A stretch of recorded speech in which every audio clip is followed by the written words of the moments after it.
Blitz Sim is amazing. The military skill team is looking very, very strong coming up. Plus, Dark Dimension and T4 recommendations. And Drew is back, baby. And if you're ready for all of that on this Monday mailbag, find that like button and let's go smash it. ValleyFlyin.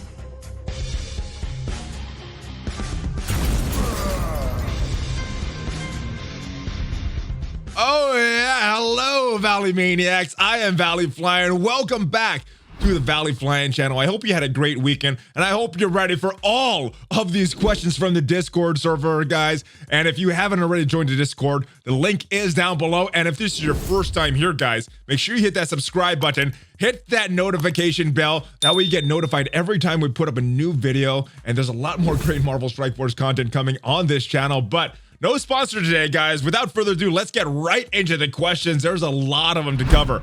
All right, Valley, Merry Christmas to you and your family. I am only 3 ballistic weaves away from getting Emma to gear 13. I have no T4s on her yet, and was wondering which order do them in. I'm thinking eventually doing them all. So I'm not sure if you need them all. The basic is very questionable, but the order that I did the T4s in for Emma was first her ultimate, next was her special.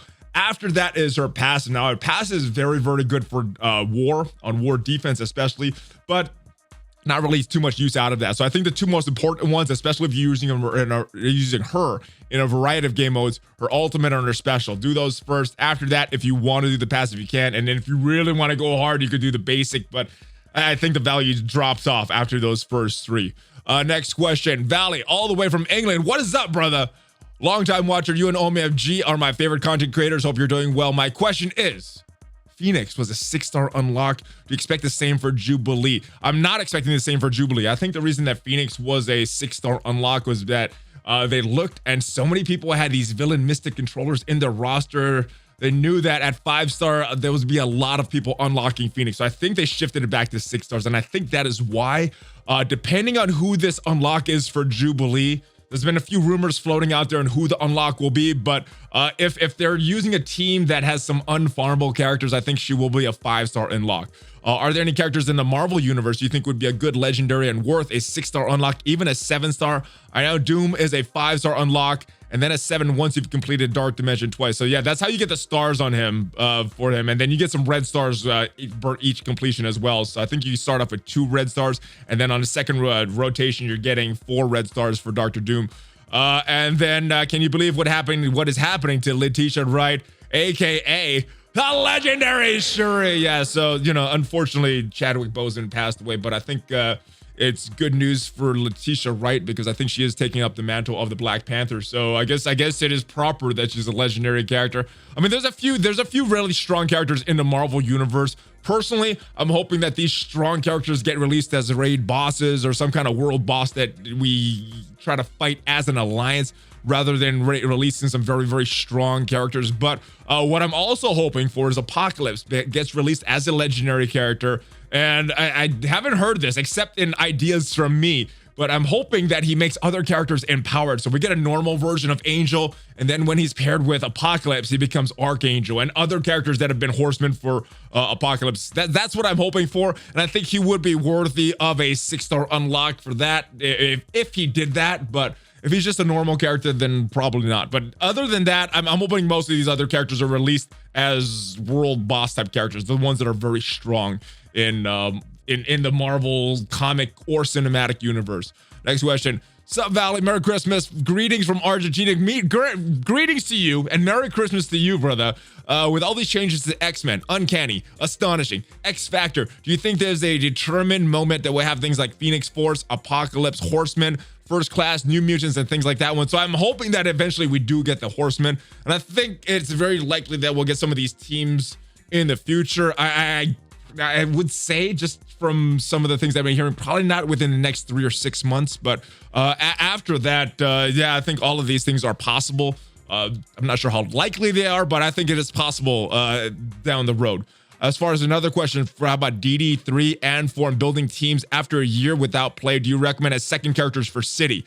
Anti-Venom or Carnage? I think Carnage should be your second character, after Symbiote Spider-Man, and that's because of the passive that he has, giving extra speed to characters when they, or to the symbiotes when the enemy characters drop below 25%. So think Carnage, and then Anti-Venom is your next most valuable character in City after that. I'm only trying with 2 Biotunes because, well, another molecular scanner.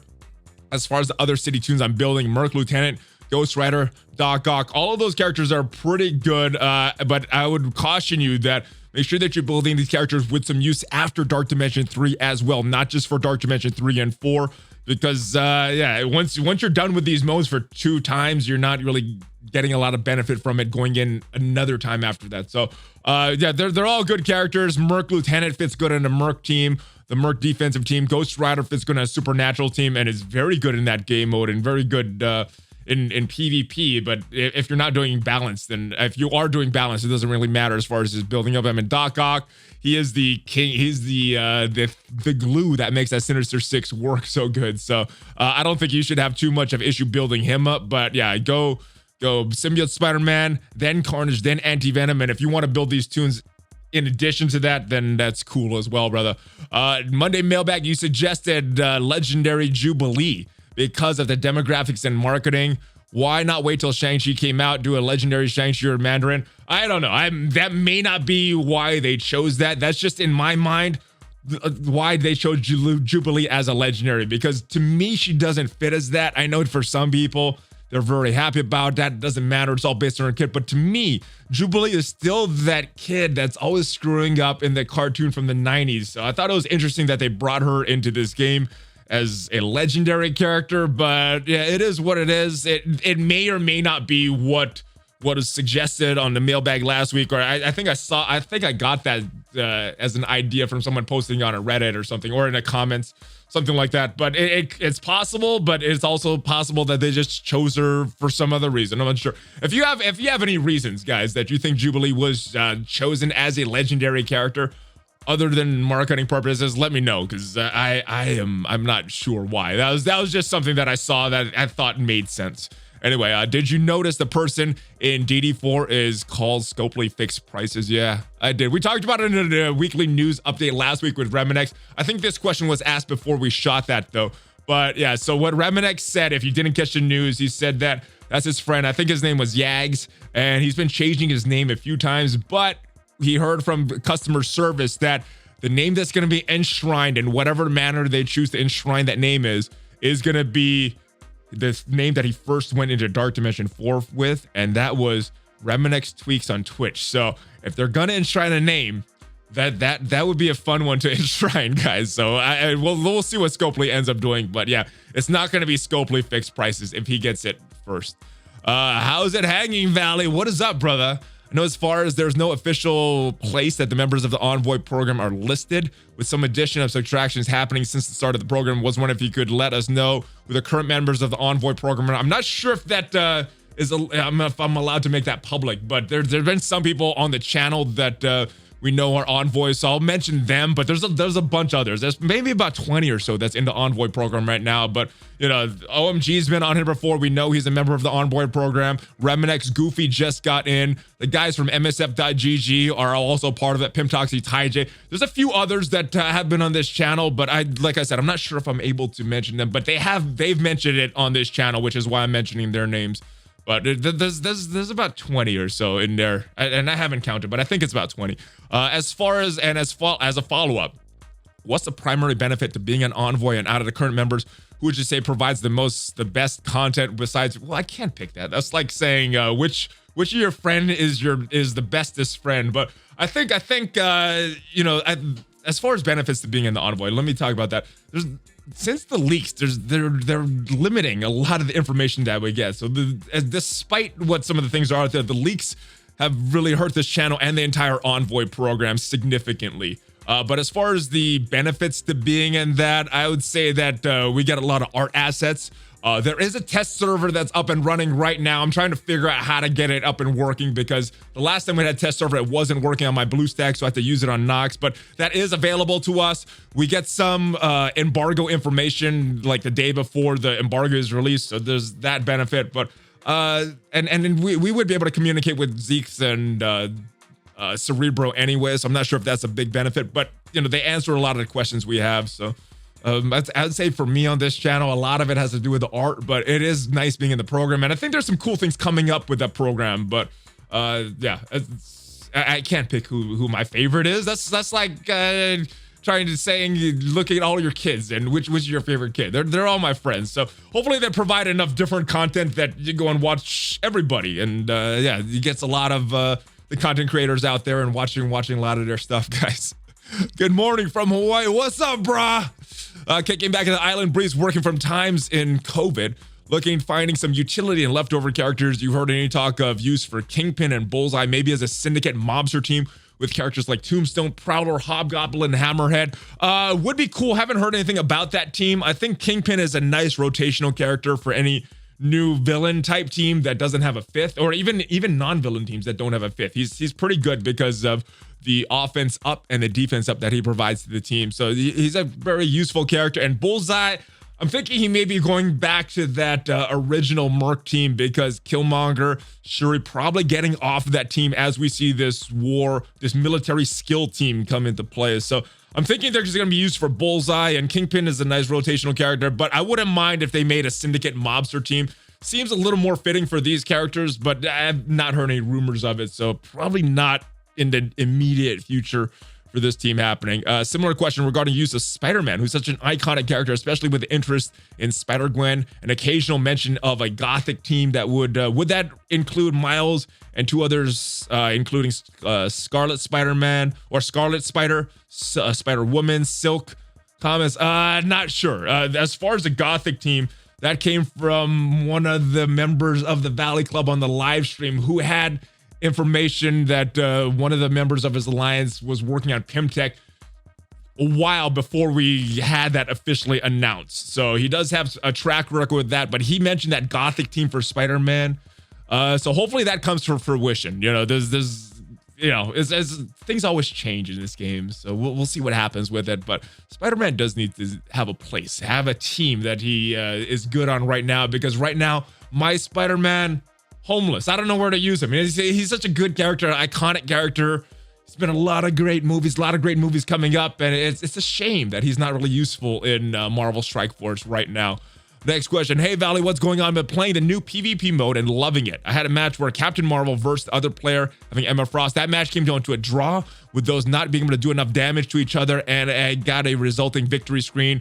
Did I win because I did more damage than my opponent, or are ties treated as bold players? So I'm guessing you gotta win when the timer ran out, not because the opponent quit and you gotta win that way. But I'm not exactly sure about this one. I in my mind, I'm remembering that it was said somewhere by the devs or someone that they said it was by the damage that was a tiebreaker, but I could not go and find that. So it may have been in a conversation, it may have been a video. I could not find anything written, but it may have been written. So I'm remembering that somewhere, but I don't remember where. It may have been just someone saying that off the top in one of random comments or something like that. So, but I think it is based on damage. Not 100% sure about that, because if you look at how ties are calculated in war, they're losses for both players. So yeah, I'm thinking it's damage, but I'm not sure. If you guys know, let me know in the comments, guys, because yeah, this is one that I looked up and I couldn't find, but I'm thinking someone mentioned that in the past, maybe a dev, maybe someone. Anyway, ValleyFlyin, hope all is good. Die Hard isn't a Christmas movie. Sounds like fighting words there, brother. The only thing that ties the movie to Christmas is that they were having an office Christmas party. Change it to just an office party, and you still have the movie. Well, you wouldn't have the same movie because you wouldn't have that tape to tape that gun to the back of his head and to his back in the end, and there would be no ending. But anyway, Christmas movies have a strong connection to the season. Could be true, but a lot of the same scenarios. You could make Home Alone at any time of the year and taking out that Christmas spirit. It doesn't necessarily need to be made at Christmas. Same with It's a Wonderful Life. I'm sure there's a bunch of movies like that, but I guess we're gonna have to agree to disagree on this one, because my feelings is that Die Hard is a Christmas movie, and Yeah, normally when people have their beliefs about Die Hard, it's hard to change their beliefs. So I think we're gonna have to agree to disagree on this one, brother. Now for the question, why isn't Red Guardian and Yelena on the load screen with the other new characters? They could have replaced Brotherhood with military skill team. Seems like a missed opportunity. So I'm not sure how far in advance they do this artwork. If it was done way back in the day when Red Guardian, Yelena was originally supposed to go to this team back, I believe in March when their movie was originally coming out, they may have had some art already done at that point, and that's why they're not on this one. But if they just made this knowing that these characters were going to be released in this patch, I'm not sure why. But my guess is that a lot of this art is done in the future or in the past, and they're just scheduling. They're just waiting for these characters to be released. But again, that is my guess and assumption based on just what I know about the art department and how far in advance they work stuff. Hello, Valley from Bonnie, Old Scotland. Hope you're doing well, keeping safe. Same to you, brother. Can you explain to me why no one considers Taskmaster for skill in DD4? Everyone says Widow and Zemo with blinds and stuns, but not Taskmaster. Taskmaster is a very good character. I'm not sure why people aren't recommending him. I think he's a decent character for that game mode. Only thing about all three of these characters, actually, Widow, Zemo, Taskmaster, my question to you is, where are you going to use these guys after you're done with Dark Dimension? Because if you have a purpose, even if it's just a war defense team or a war offense team, then run with it. If that mode is valuable enough to you. Taskmaster excels in war defense, but he also excels in PvP. So if you're building up a PvP squad, you could build him up there. So, but he's a very good character there. I'm not sure why people don't mention him more. He's great. He's great. But yeah, look at your use outside of DD4, and that'll hopefully that helps you determine if you want to bring your Taskmaster in or not. Can you tell me what is essential T4s for Sinister Six? Well, I'm not sure what the essential ones are. I haven't really put too much love into Sinister Six, and we'll take a look at it again in the next question when we go to my roster. But only have the T4s for all of the Doc Ock except for his basic and the Electro Ultimate. That's all I've put in there. Some other good ones are the passives for Mysterio, Electro, Rhino, but the only thing I've done right now is the 3 on Doc Ock and the 1 on Electro. Third, can you do an Ultimate 7.5 video with a few teams that people use without Yo-Yo, as most people can't get good gold stars on her to use her? So the main two teams I use don't have Yo-Yo, but they do have some unfarmable characters. The first is the Symbiotes, and obviously you cannot get shards for Anti-Venom and Scream right now without getting like in these orbs or purchasing them. So harder team for some newer and let's not forget Symbiote Spider-Man there as well, because only in those milestone orbs. So harder team to get, but the other team I use doesn't have Yo-Yo in it either. And that primary team for nodes with a lot of hero controllers are Ultron, Black Bolt, Minerva, Thanos, and Ebony Maw. Neither of those have Yo-Yo in it, so hopefully that helps. But other good, Emma's a great character, Hela's a great character, Falcon's a great character. There's a bunch of other characters that I'm forgetting. Shuri's a great character. So yeah, if you don't have Yo-Yo, you got options, and I recommend having a rotation of characters that you want to put through. But let's move on to the next question about Sinister Six, and we can see some T4s and placement. Hey Valley, 2 questions related to Sinister Six. Could you show us the optimal lineup with positioning for Sinister Six? Sure, and I'll go back and look at the T4s as well. But the second question is, do you think after Doc Ock's second appearance, which typically is when most free-to-play players get the legendaries, they'll make Yo-Yo farmable? He's basically a direct counter to her, and I'm not seeing her used as much these days. Also a counter to Ebony Maw as well. But unfortunately, I think Yo-Yo's getting the Minerva type treatment, that she might be unfarmable for a while. Crossing my fingers. I only need a couple more stars to get her up to the next star level, but yeah, I think she's getting the Minerva treatment, and she's gonna be unfarmable for a little while. But let's go into the game. I'll show you where I have my Sinister Six place right now. I'll show you the I'll tell you about the logic of that, but I'm not sure if this is the optimal placement for the team. So this is where my Sinister Six is right now, guys.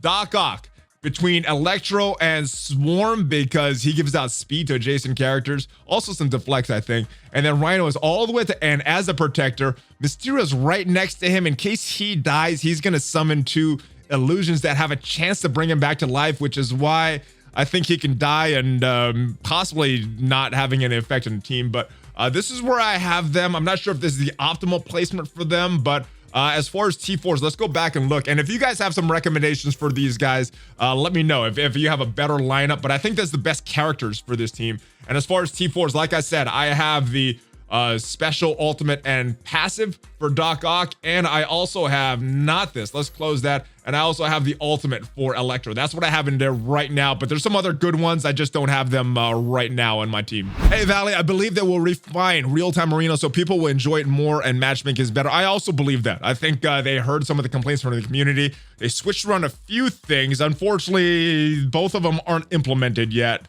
But yeah, I think the matchmaking can be better. I think what they're basing it on is total collection power, not the current team. And I hope they base it on the current team in the future, because I'd like to be able to take some of my weaker teams in and have a nice real-time arena match with those characters. But as it is right now, it looks like way underpowered when I'm facing players with my same collection power. So that is one flaw with the matchmaking, but I do hope they improve that. That blog post did say that they're looking to continue to make improvements and monitor the community response to everything. That being said, it's even better in its current state. It's better than Blitz because 100% of that quality time and at least 40% of real-time arena is quality time. Yeah, there's some fun stuff that happens in real-time arena, and I think more of it is quality time than what we've seen in Blitz. So yeah, Blitz, the Blitz sim is great. Has some positive and negatives. One of the big positives is a reduction in time. So I'm very, very happy for that. Now, you may not have been placed in the rank that you wanted for this previous Yellow Jacket Blitz, or your tier, or your score may not have been where it is, but man, the time savings alone puts a big smile on my face for that. But yeah, the matchmaking is an issue right now for real-time arena, because I think it's based on collection power of your entire roster, not just the team you're bringing in. Sup, Valley, you think Domino will be added to the Blood Store before Dr. Octopus comes back around? I hope she is. I need some shards for her, or I at least hope there's an orb opening event so I could open all my Blitz orbs that I've been saving for a while to get some shards for her. But yeah, Blitz orb is not a release method for a character. It's not farmable. So we did not get a farmable character first Wednesday of September, in my opinion. Same thing with the first Wednesday of October with Symbiote Spider-Man being added to the milestone orbs. Not cool, but I hope she comes around before the next Doc Ock event. Next question. Hey, Valley, great content. Keep up the great work. Thank you, brother. Would live PvP be way better if they balance all characters out like they did with Balance Draft? Then matchmaking power difference does not matter. I would like a balance mode, and I'm thinking this is something that they could experiment with in future seasons or future weeks. And I'm hoping this is something that they do experiment with and see what the community's reaction to it. I think I would be more happy with a more balanced mode. That way I get to test out more of my roster. As long as like the balanced draft for PvP, you get them to a certain gear point, and that just allows you to use these characters. So I would like to see something like that. I think it would make it better. Let me know your thoughts on it, guys, in the comments, though, because I may be in the minority here, like I kind of was with the real-time arena. I do enjoy it, but there's some issues with it. But I think I'm in the minority with that one. Word up, ValleyFlyin. Is there a way to do real-time arena without the community coming out to whine and complain? Well, I think that was inevitable, especially when the devs said they looked at the numbers and about 2/3 of the community was either not happy or indifferent to the balanced PvP or just PvP in general. So releasing this mode that's tied so much to that, especially when it came out with a battle pass that the community already had some hesitancy about, I think it was just kind of the perfect storm for a lot of negativity. I think that's why it happened. If it's your turn to start the match, beginning of PvP battle, and you take more than 10 seconds to start, I'm canceling our match. This is the way. Oh, that's unfortunate. I feel the exact same way though, as people that take too long, or especially when I'm super outmatched, I know the other person's gonna win. I'm just putting on auto and they're taking so long with the turns. But hopefully with the quitting and having the AI take over, that alleviates some of the guilt that I feel when I do quit for someone taking too long, and it doesn't have any effect on my opponents. But yeah, hopefully this comes out sooner than what they thought with the next update. Hopefully it comes up with the next season or even before that. That's what I'm hoping. We need to be able to quit these matches and not feel guilty, because there's some valid reasons to quit. But yeah, it's you're a lot of times you're helping somebody out. So most of the time I don't quit, but yeah, sometimes I gotta quit if they're taking too long, like they said. ValleyFlyin is just a point. Friendlier for real-time arena matches, since everyone trying to get knockouts. Throw Phoenix on a team to make sure the other player at least gets one knockout. Yeah, I've noticed that when people have Phoenix on a team, even if I'm slightly underpowered, I'm like, all right, at least I'll get one knockout. So I do appreciate when I see Phoenix. Recently though, I saw someone on Reddit was doing this. Even though you've hit all your milestones, this guy was going in with weak teams that allow people to win. I've like had nothing to do with all my extra time with Blitz. I've been going with weak. Oh my goodness, I cannot talk. I've been going in with weak teams every now and then just to lose and let people get their 5 knockouts. So that's another thing. If you got extra time on your hands and you've already completed your objectives, you can go in with a crap team and just lose on purpose. Let other people get their knockouts. And once in a while, I do that as well. Valley, hope you're having a great holiday. I made this Discord specifically to ask you questions about MSF, so hopefully it gets answered. All right, I will try my best to answer it, brother. But you at least are getting a shout out, son of Ragnar. Thank you for making this Discord account. All right, question. I'm a level 73 player. Haven't even attempted Dark Dimension 1 yet. The reason being that I don't have many tunes at 6-star. I'm currently trying to get teams like Guardians, Sinister Six, etc. to 5-star so I can get the legendaries. I'm just confused on how people get Dark Dimension so fast. There's a guy in my alliance that started before me. He just beat DD2. Any advice would be appreciated. So you're looking for different things for DD1 and DD2. DD1 is based on the star level, and that's going to take some time. I would probably be more concerned with getting these legendaries because you don't know when they're going to come back. So focus your stars for that is what I would recommend. Now DD2 is based on your gear level. So I think when I first went in with my Minerva, she was either 2 or 3 gold stars, very low star level, but I got her gear up, which meant that I could take her in, get Ultron quicker than not taking her in. Even though she doesn't have a lot of power because her damage is based on % of the enemy's health, which is good. So yeah, look for different characters. If you're already working on Guardians, you have a Star-Lord. Hopefully you got lucky with some of your orb openings and you got some Minerva shards, at least enough to unlock her so you can start to build her up. But yeah, look for different characters that you build up their gear, and then the other characters, I would continue to work on what is going to unlock legendary characters for you, brother.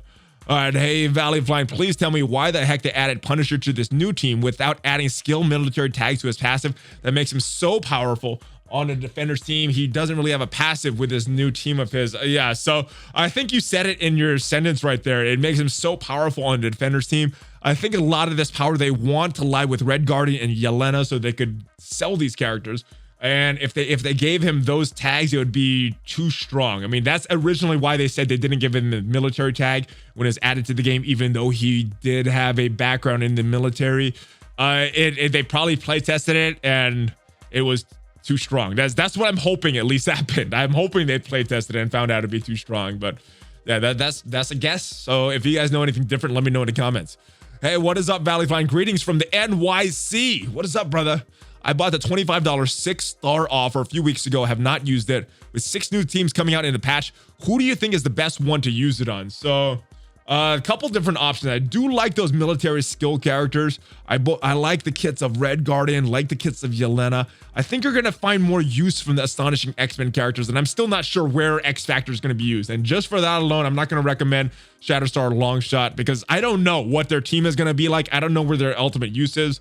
For Astonishing X-Men, it looks like Raid is going to be their use. Now, if you have symbiotes, I think they're going to be a good team. I'm not sure if they're going to be a necessary team, excuse me, if you already have a good raid team, but it may be required for some of these raids upcoming in the future. And for that, I know this is a long answer. I think Kitty Pryde is going to be the way to go because of the healing that she does. It's going to be based on her own health. So the stronger health you have is going to be better for her. You also have a lot of control with Iceman. So right now I'm leaning toward the Astonishing X-Men. But I think I'm going to kind of play it by ear, see what I get through naturally opening orbs. And if this character I really need is 6 stars on, then I will open it. Keep in mind that probably not going to be having 6 gold stars on some of these characters for a little while. So I may even wait on that. I'm not sure. Unless there's a real enticing character in that bunch, I may wait on it until we get maybe a legendary character, a legendary Jubilee or someone like that. Because even though I think she's a weird character to choose as a legendary character, they've shown that these legendary characters are pretty strong. So I think as weird it is, she's gonna be a pretty strong character. So I may just save it for Jubilee. I'm not sure.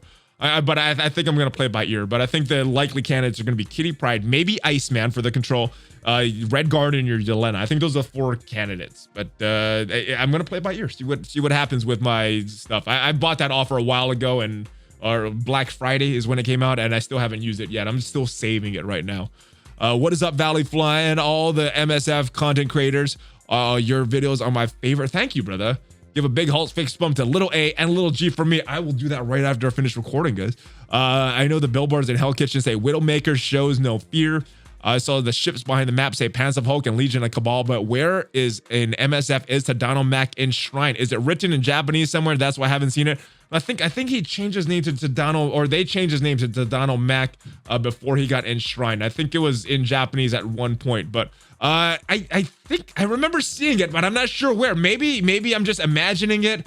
Maybe they said something was happening. I don't remember where it is. I was looking throughout the game as well. If it was in one of the backgrounds of the scenes or in a certain game mode. I know if you go into Dark Dimension 3 right now, you'll see, and you go to the leaderboards of the runs, he's still up there. So that is one way he's enshrined. But yeah, I was looking, I couldn't find it. So let me know in the comments if you know where Tadano Mac is enshrined, or if he's not enshrined. Maybe I didn't see it because he's not there. But yeah, I don't know. Thanks for being positive even when discussing negative side of things. I try my best. The last week was a little tough with all the leaks, but yeah, normally I try to be as positive as possible and try to keep the negativity and the criticism just to in-game stuff. But yeah, thanks. I'm glad you like the content, brother.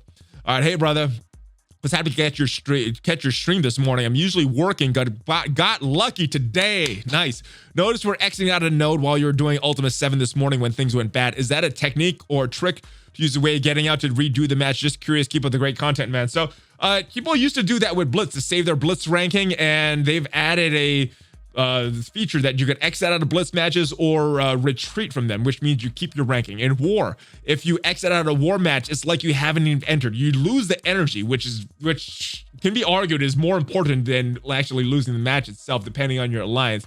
But in the raids, it's a little different. If you exit out of the raids, all the damage that you've taken, including kills, and all the damage that you've done, including kills, stay there. So they get remembered to have that if you exit out. Now, there's no way to retreat from the raid. So if you force close, it's like you haven't went in there. You'll lose the energy, the energy of entering that. So it's not like you get nothing. You get all that benefit with nothing in return. You lose the energy for it. But the benefit is if you have a character that accidentally died, that shouldn't have died, they are back to life. You're back at full health, but the enemies are also back at full health. So Forge closing the game does kind of reset as if you weren't even in there, minus whatever energy you used to enter that node.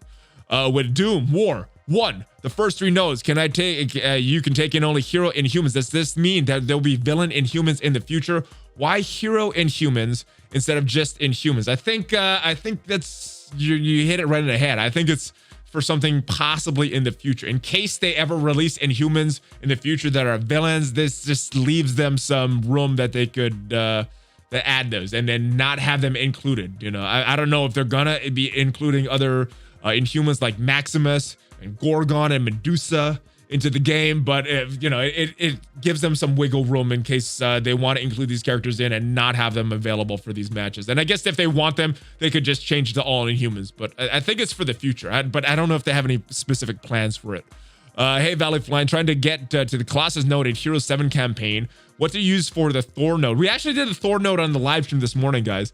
And the characters that I use for Hero 7-3, that Thor node, Miss Marvel, Ghost Rider, Symbiote Spider-Man, Anti-Venom, and Punisher. And you're asking for recommendations instead of Iron Fist and Daredevil. Well, I use Ghost Rider like you. I use Anti-Venom, Symbiote Spider-Man. The other 2 characters, like I said, Miss Marvel and Punisher were the 5 characters I used for that particular node. And we did that on a live stream this morning.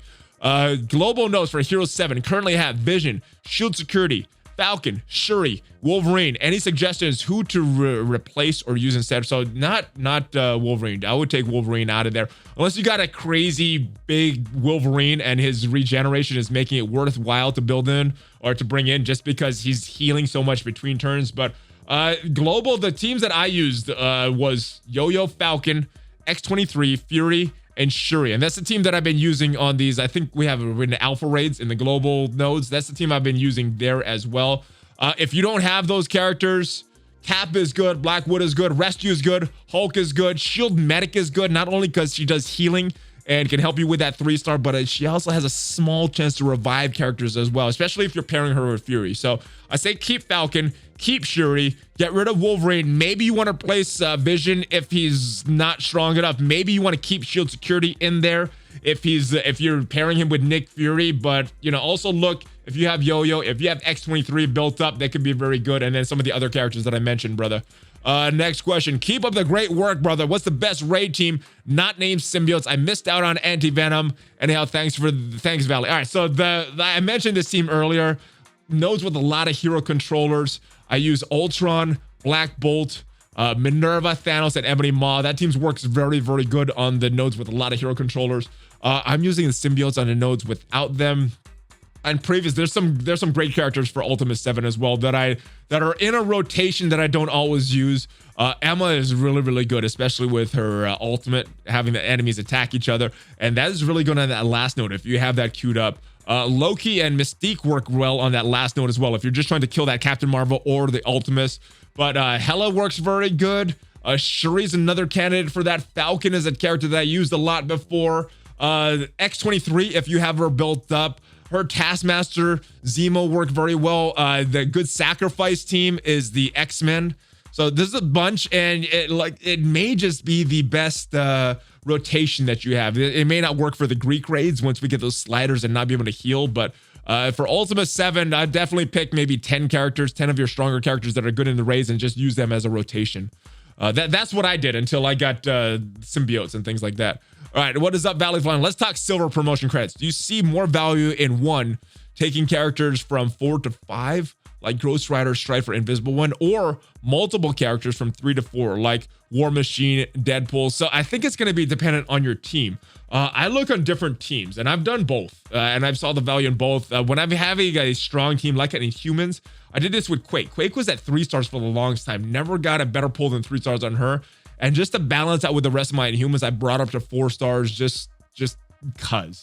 There's a lot of characters that I think are a lot more valuable, a lot of teams that I think are more valuable that I want them up to 5 stars. And I did this with my symbiotes. I did with this with Scream, and I may have done this with Venom and Carnage as well. Brought them up to 5 stars. So it depends on the team, depends on what you're looking to build, but I like to get my teams balanced as possible. So if I have a weaker character that is on a team that I'm looking at, I want to try to get that balance. I'll take them up to 4 stars or 5 stars based on that. And it will depend on your team and how much you plan to use that team. I always say T4s and promotion credits should be used based on how much you're using this character.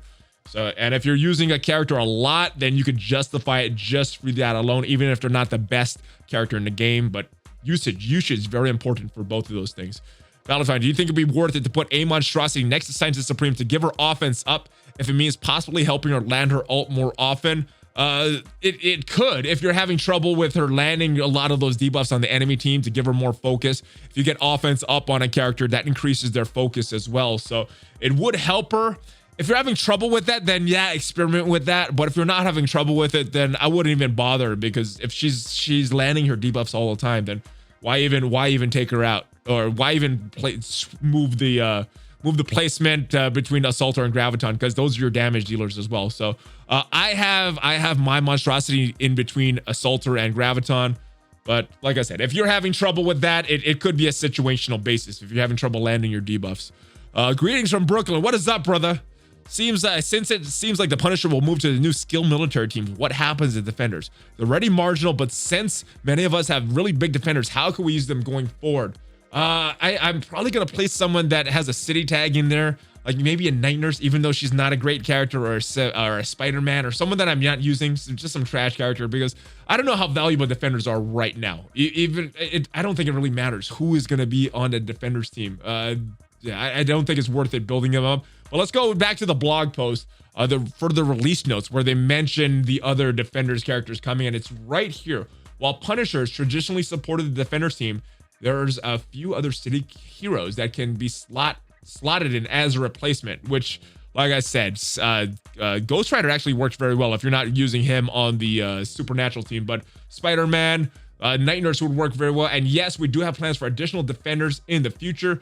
Cue the rumor mill. So it looks like we may not have all the characters to defenders yet. I know Moon Knight got a series recently that they talked about last week with that Kevin Feige announcement, that press conference. So possibly Moon Knight, but I'm not sure if they want to wait that long for Moon Knight's TV series to be released. So yeah, there's a bunch of candidates. If you have any other city heroes, I mean, there's a bunch on that Defender series that you guys mentioned last week when I couldn't think off the top of my head. We got Colleen Wing there, we got Claire Temple there. There's a few others that I'm still blanking on that were in this series. So maybe someone from that is gonna come to the game.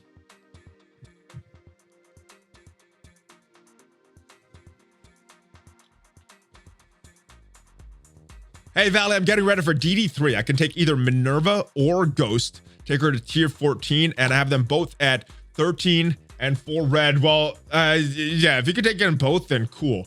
Minerva, I think, is going to be a little more valuable in Dark Dimension because she does damage based on percent, but you may need both because Ghost is a global character, Minerva is a cosmic character. So after those first few nodes, you're going to use them in different places. So because global happens first, that could be an argument for Ghost. So it's up to you, but I think if you only had the resources for one, I think Minerva is going to be a little more valuable because stars on her don't matter as much because her damage is based on, and her healing for that matter is based on her percentage of the enemy's health. So hopefully that helps you, but yeah, they do different things, and you're probably gonna want both of them eventually. But I think the first one is probably gonna be Minerva, but you're gonna run into global first, so it's up to you.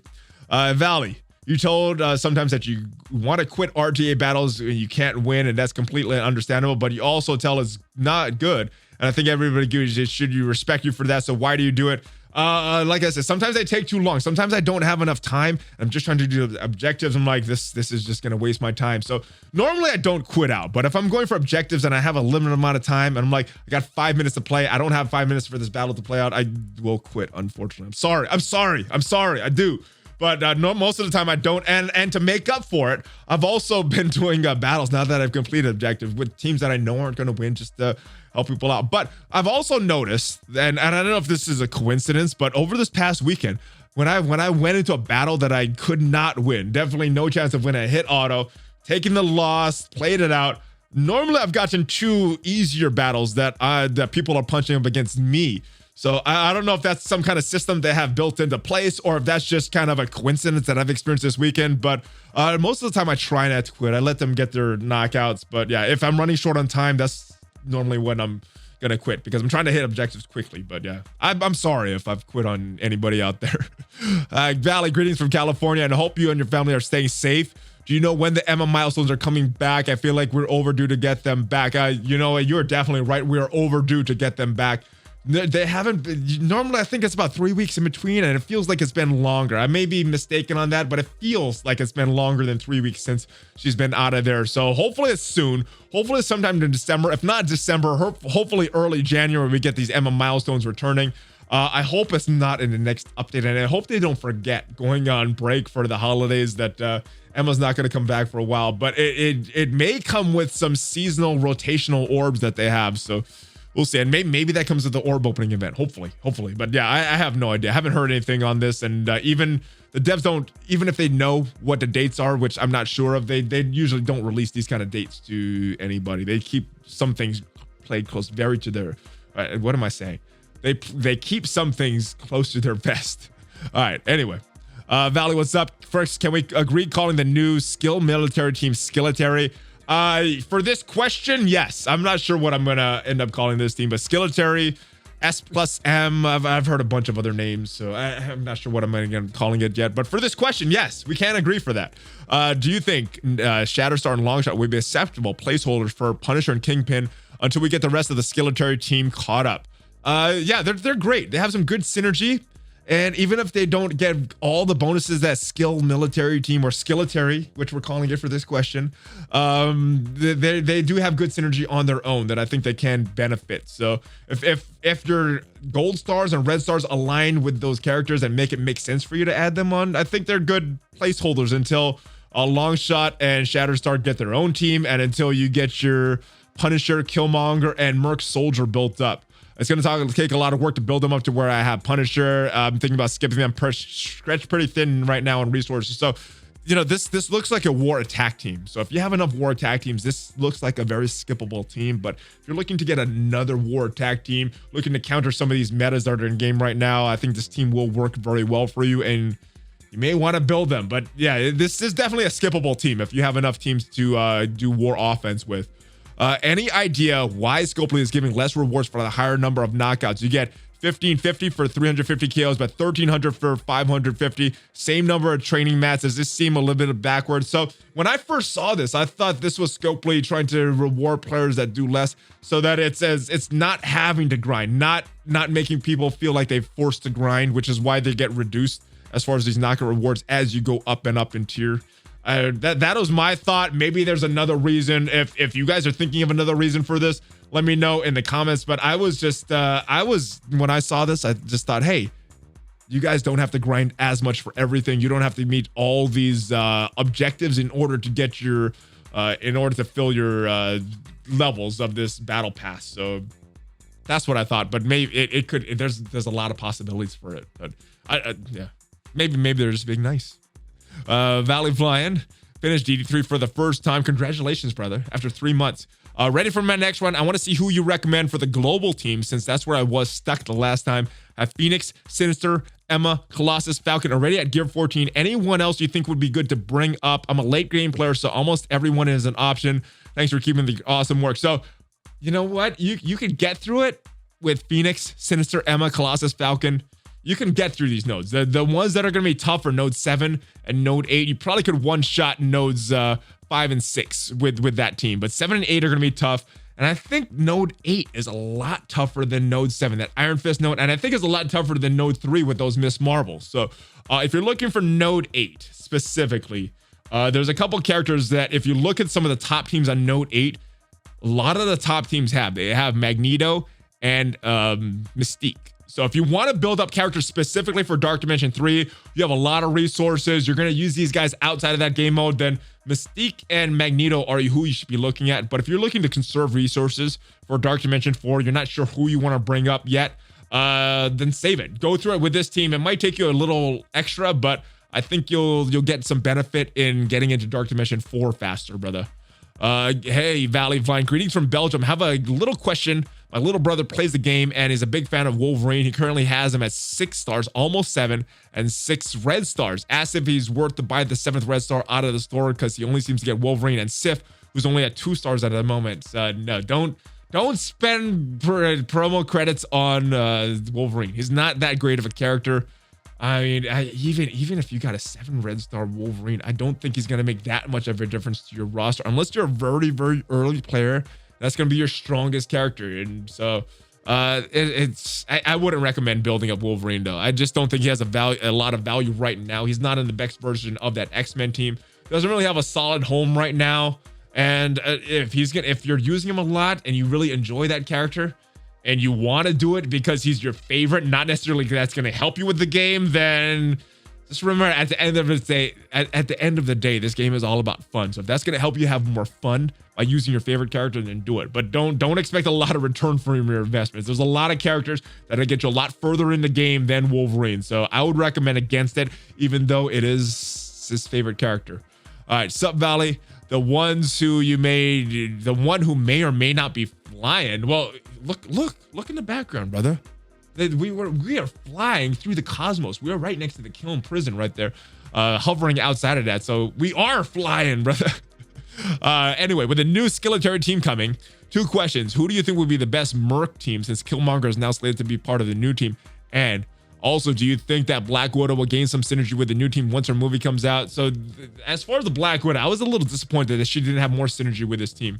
For a lot of time, I think people were calling it the Red Room team and thinking that Black Widow was going to end up on this team, but she has a little synergy with Yelena, and that is about it. So hopefully when her movie comes out, maybe that's when we'll see the full version of this team with more synergies, things like that. But a little disappointed she didn't have a lot of synergy. And as far as the best version of that team, of the Merc team, since Killmonger and Shuri is probably, there's not a lot of value having Shuri on that Merc team. So I think what I'm going to do is put Killmonger back on the Merc team, and Bullseye, because he's a name character, probably put him back on that team as well, just because he'll have a little more power than Merc Sniper. But those are my 3 choices. But I think I think I'm going to go with Korath and Bullseye for that Merc team. ValleyFlyin, what gear tier 14 minis are you focused on? PS, Sim Blitz is not trash. I agree, it is not trash. Sim Blitz is pretty good. Gear 14 minis I'm focused on. Not really focusing on any right now. I'm hoarding a lot of resources and not taking up a lot of characters past gear 12. Once in a while, I will do a character, but I'm trying to conserve as much as possible. As far as what gear tier 14 minis I'm focused on, not really any. Whatever I'm farming naturally through just using energy, if they happen to be on that node, then I will start to farm that. And whatever happens to pop up in the supply store, I'll purchase them sometimes. Normally, I'm looking for this gear 15 uniques though. From the war store, only purchasing gear 15 uniques, and the raid store, I'm just purchasing whatever gear that I'm low on. If I see it below any particular gear below 100, I'm getting that thing. So not really focused on anything right now. I'm just kind of buying everything with whatever resources, whatever my resources allow me to purchase. And I like your name, brother. Let's go back. Diehard38. I like your name.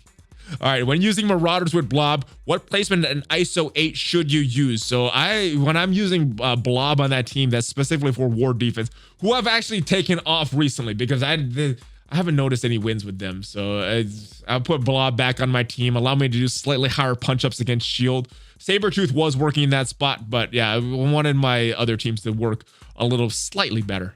But as far as placement, I go Strife at the end, Blob right next to him because he's adjacent. Then I go Emma, then I go Mystique, and then I had Mr. Sinister at the end. And as far as ISO 8s on this team, Sinister is a healer, Emma's a healer on war defense, Strife is a healer, Blob is a striker, Mystique was a raider, and Sabretooth is going to be a striker. So that is what I use for the ISO 8s and as far as placement for the Marauders, brother. Woo, what's up, brother? Happy ValleyFlyin Day. Hey, happy ValleyFlyin Day to you as well. I just found out it was ValleyFlyin Day in the live stream this morning from the Valley Club. So hey, happy ValleyFlyin Day to you, all of you guys out there.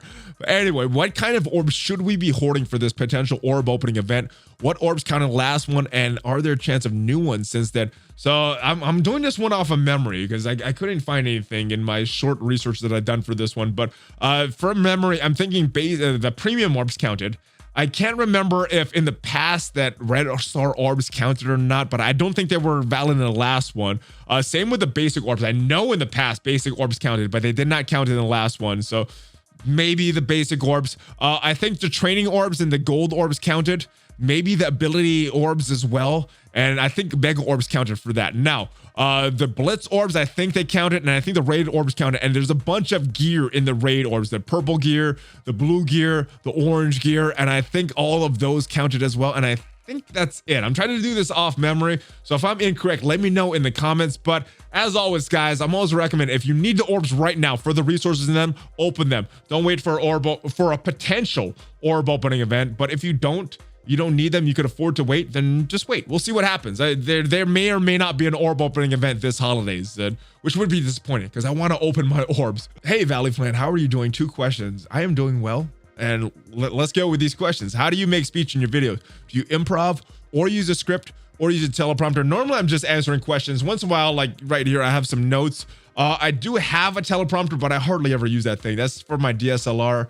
And I used to use that in some of my other videos, some of my older videos, but normally I'm just kind of improving, and once in a while I have notes, but I don't like to script out my whole videos for that. It's just kind of weird just talking into a camera. There's lights here, there's a camera here, so it's kind of weird, but after a while, I think you get used to it. I've been doing this for a few years now, so it's not as uncomfortable as it once was. Which do you think will be more important related to Red Star's Iceman or Kitty Pryde, specifically with the Kitty Pryde heals?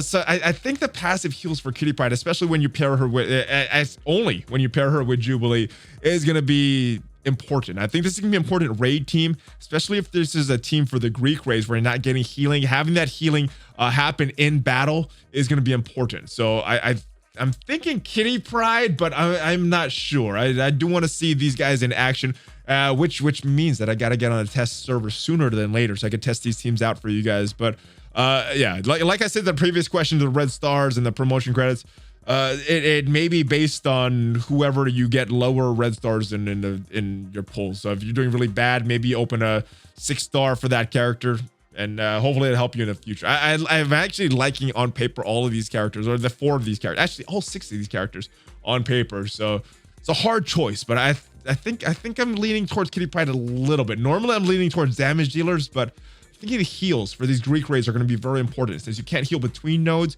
the healing in the nodes is going to be more important. So maybe Kitty Pryde, but I'm still not 100% sure on this one, guys.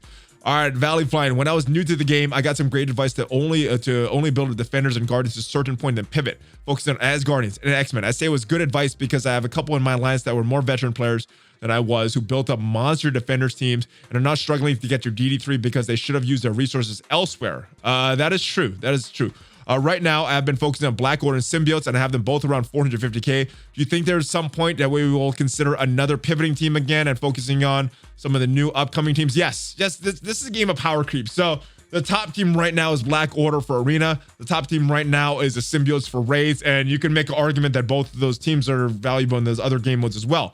But those are the two top teams in the game right now. But yeah, eventually there'll be better teams, than those, and they're gonna fall out of the meta. So I think you're safe investing in those teams right now, knowing full well that that investment a year, maybe 2 years from now, will not be as valuable, and you wish you put it into other characters. But I don't think it's worth saving for those characters because we don't know who they are or when they will come to the game. So I'd say you're safe building up those characters right now because they're going to give you value right now in the game. I don't think many of my teammates foresaw that they would ever regret putting so much defenders and regret. Yeah, I mean, you got to know. You got to know.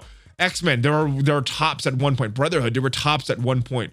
But, power creep happens. So expect that. That will happen to the Brotherhood, or to the Black Order. That will happen to the Symbiotes. But as of right now, they're very, very strong. And you'll see benefit right now investing in those characters. And, we got a couple. Well, here we go.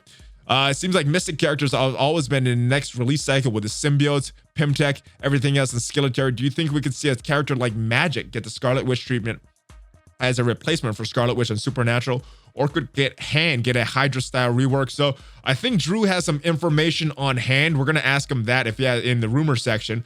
As far as Scarlet Witch, I would like to see her get replaced on that. And I think it's very likely she will get replaced by someone, especially with this WandaVision TV series coming out on Disney Plus, I think next year sometime. So I think she will get replaced. As far as who will be the replacement, Magic, it's possible. She was on the cover of that comic that we saw in the blog post a few weeks ago.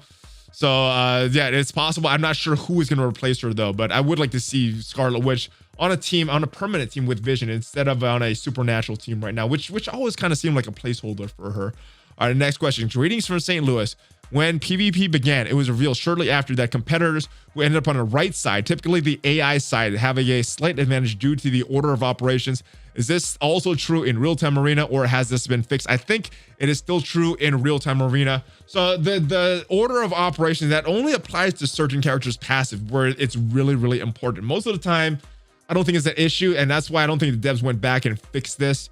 I hope they do, especially if they want to make PvP a competitive mode or a gaming, an esports type mode. They will need to fix this before it goes for that. But I don't think it's been fixed. So I do think it is also true in real-time arena right now.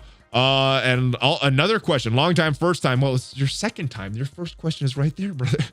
Wondering how you met Drew. Rugby, behind the scenes, on Baywatch, Jiu-Jitsu, personal training, or via MSF, fan boards on Reddit. Interesting here, the backstories. Stay well, my friends. So Drew is here, so I'm gonna let him tell the story of how we met. We actually I think he may have a more interesting answer. We'll see what he says. But Drew, how did we meet, brother? And do you have any rumors? Oh, what's up, Valley? Drew, the rumor guy here. Now, the rumors, they have been getting a little light as this year winds down, but still have a few insights I can share with you in just a bit.